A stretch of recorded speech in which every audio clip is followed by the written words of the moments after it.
the exhausted troopers of the 10th Rifle Regiment emerged from the shattered hedgerows that morning, carrying a sidearm that had become the subject of European battlefield ridicule. The German defenders called it the Schuss hammer, the shot hammer, a clumsy, oversized relic that seemed ill-suited for the elegant, high-velocity fight of modern war. They would soon learn a new name for it, der Schocker, the shocker. This antiquated piece of personal equipment, the M1911 pistol, would project a heavy slug capable of delivering a psychological and physical catastrophe that no previous German defensive doctrine had accounted for. The Allied advance through the sector codenamed Operation Anchor had been stalled for weeks by German armored infantry divisions. The defenders, veterans of the Eastern Front, had perfected a doctrine that relied on two critical factors: superior rifle cartridge ballistics and an unshakable belief in rapid-fire suppression. The primary German rifle, the Kar 98K, fired a lighter, faster round, which produced devastating energy transfer at long range.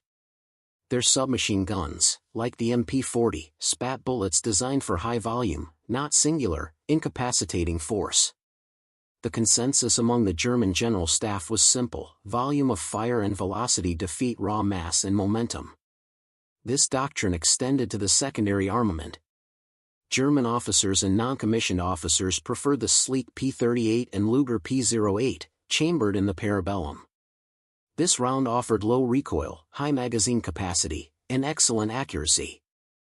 The theory, as taught in the Schützenschule infantry school, was that a wounded enemy was often more of a burden on the attacking force than a dead one.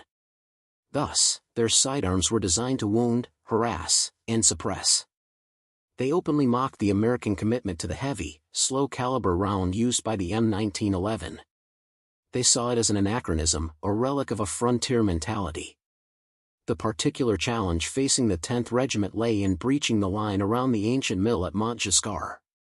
The German forces, commanded by Oberstleutnant Reinhold Foch, had dug in using reinforced concrete emplacements and interlocking fields of fire. Foch's forces were protected not just by earth and concrete, but by an absolute confidence in their defensive firepower. Their infantry understood that if an American soldier got close, their high-capacity pistols and fast-cycling machine pistols would deliver a paralyzing hail of fire. Their confidence rested on the American reliance on the caliber, a round they believed would pass through a thick winter coat and webbing without the instantaneous shock necessary to stop an assault cold. Foch had drafted Defense Order No. 3, do not fear the close combat. Allow the Americans to close to meters, then unleash the full volume of fire. Their oversized pistol is slow and requires 2 hits to stop a determined man. We will deliver 10. The mathematics of close defense had been calculated.